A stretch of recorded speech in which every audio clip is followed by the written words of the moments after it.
What's up everybody? Tom here with another video. In today's video, we'll be discussing why this particular level of support is so important to the stock market right now. We'll also be talking about our technical analysis levels for the S&P 500, NASDAQ, Bitcoin, dollar index, GME, Tesla, and others. Dollar index is bulling long, and this usually means risk off for the markets. The question is, can the markets hold or will they fall to new lows? Stay tuned. Alright, well, as we always do on this channel, let's have a look at what happened over the last 24 hours in these stock markets. And it was all a sea of red for tech and specifically hypergrowth. Tesla down 4.82%, and we had mostly energy and banks kind of like leading the charge in terms of some bullish pressure. If you have a look at the separate indices, it's led by the Russell on the downside. The NASDAQ fell off late, and then of course the SPX and the Dow Jones also were led down slightly lower because of the movement in tech. When we look at the sectors, you'll really see why it was all about technology, consumer discretionary, and actually surprisingly XLC also down 2.52. Energy held, and as usual during these points in time, we've usually had industrials, financials, and energy rotate through. This is day 2 of the stronger movement in energy, financials, industrials, etc. Those particular sectors, well, the value sectors, let's call it, have held better than the rest of the market. Now, the question is, why is some of this stuff happening? And I think some of it's got to do with things like the concern of stimulus getting taken away. Some of it's got to do with just generally overheated markets. But the Chinese stock market's actually plunging relatively hard. And this just shows you what happens when stimulus ends abruptly, or at least it's thought about ending abruptly in an overheated market. I think some of that may be also coming through into the US in terms of concerns there. So the VIX, the volatility index, is rising. It's at 21.2 right now. Is that high? No. Has it closed above 22? No. If it closes above 22, maybe we get more spike shocks in the market at this point, but don't expect this to happen unless the NASDAQ gets through its key support zone. And guys, we know where that zone is. We've talked about it so many times. 12,750, 12,800, very important. But there are some key little signs inside of the technical analysis that we need to look at, because a lot of them are leading to this support. Not only must it hold, but it didn't do some of the things we wanted to see it do last time. Dollar index is part of the reason why I think a lot of this is happening. Dollar index has closed to a new high. See here, 92.53, and now we're in the movement up towards the 93, you would think, or the 94. We've been talking about how this 94 has been open ever since the weekly closed above the 20 exponential moving average. Here's the close above, the 2 pullbacks, 2 very strong rejections there in dollar index strength. This is the US dollar, by the way, and then now the follow through. So do we move to 93 this week?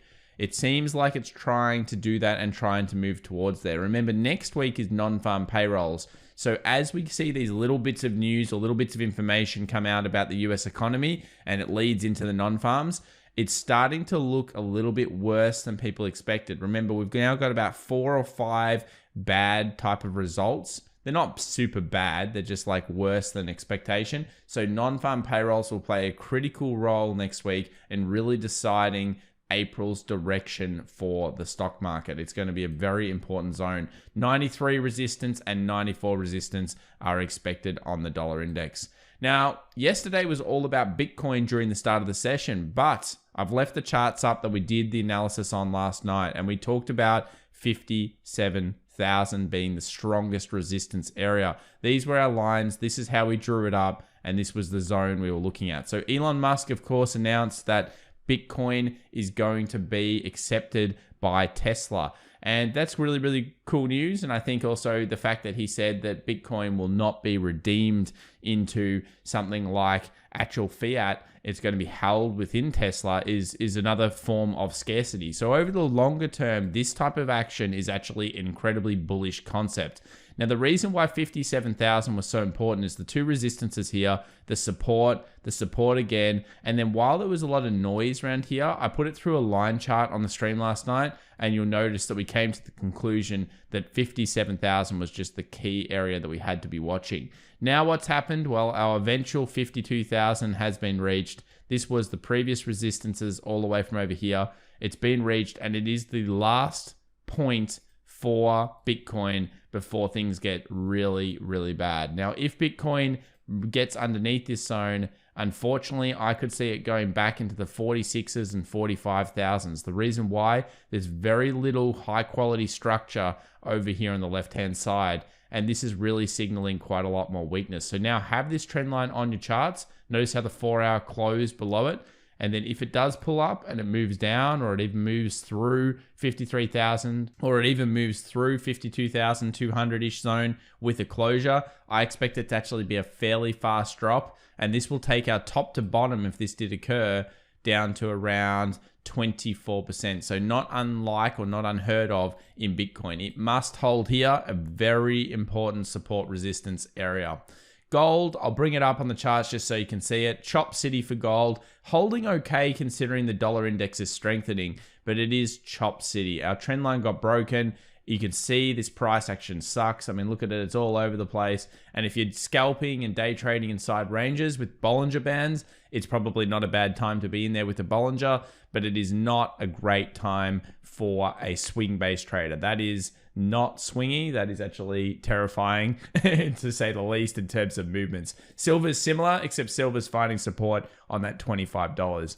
Onto Tesla, onto the stock market. What is going on here? Well, there's some disappointment on Tesla, and this has all got to do with the daily close yesterday. The daily close did not hold up. The first time it hasn't held above the 660, 650 area, and we saw a big red candle. The good news for Tesla is if the US 100 can hold the support, there's a chance, but this is not the type of thing you want to see as across EVs right now. It's very bearish looking candle, and once it takes out those lows down here being the 624 with a close, I could see Tesla unfortunately coming back down to the 550 if not 500 level. Look at this, it's sloping down, it's failed to make a new series of highs, and the volume has also gone out of it.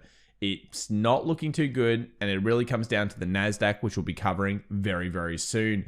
Is there a bullish sign here? Not yet. We don't have one. Tomorrow will be the key, so definitely join us for our live stream 2.5 hours before the Thursday Open. It's going to be a good one. GME and AMC, I'll just quickly cover these. As we kind of thought, the sentiment has not been good here for quite some time. We kind of thought on AMC it would happen around here after it failed to break 14. Each $2 increment, the $12 got smashed through, then the $10 got smashed through yesterday, and we closed at 9. I'm thinking that these are probably over for now. Now, does that mean they can't squeeze again in the future? No, it doesn't mean that. They could go back down to 40, 50, sit there and squeeze again. But the initial hype, the initial anticipation, especially when Wall Street's attacking hyper stocks, that is never going to work out well, because people liquidate in these positions and they go and put more in Bitcoin. They go and put more in the stocks that they like, and et cetera, et cetera, et cetera. You've got to be very, very careful with the market right now. But yeah, they're the types of things that I am looking at. So I think that unfortunately the GME situation not holding above that 173 just proves now that it probably goes back into the 90s, find some support buying there, and then if it can rebound, it may. But both of these just looking quite bearish at these points. There's just not that much support going through either of them. So let's take a look at this NASDAQ. Well, guys, is the inverse head and shoulders pattern still in play? It certainly is still in play, but just remember, until it closes above 13,300, it is just a theoretical pattern. When it closes above 13,300, it is in play, as in it's in tradable play. We've come back down to the support, and this has me worried a little bit for the NASDAQ. And the main reason why is, look over here. When it bounced off, it instantly came up. When it bounced off, it came up heavily. When it bounced off over here, it came up heavily. A good, nice, strong pattern, and then retested the 13,300 and failed again. Now, what you don't want in this situation is it to come back down and not go back and test the 13,300. Ideally, it would have done something like this. Pulled back a little bit to 13,000 yesterday, and then moved up to the 13,300. When it does that, it's signaling higher lows and higher highs. And that really is signaling strength, momentum, and bullish pressure. What it did instead is it moves towards 13,176, then sells straight down into the support. So it's make or break for the NASDAQ. It really is. And if it gets through here, the bears will be in control of the market again, pushing towards the 12,200, if not even lower. So that could be even more further corrections here in the tech stocks if it fails to hold this zone. Let's go over to the US 100 futures. You'll notice right now they're sitting right above 12,826. So I'd like to see them continuously hold here through the session and move up tomorrow. Let's try to get like a 13,000 plus close would be a nice bullish sign to get back into the structure. And then once we break through that 13,180 area, then we can move very strongly into the 13.3 and continuous on.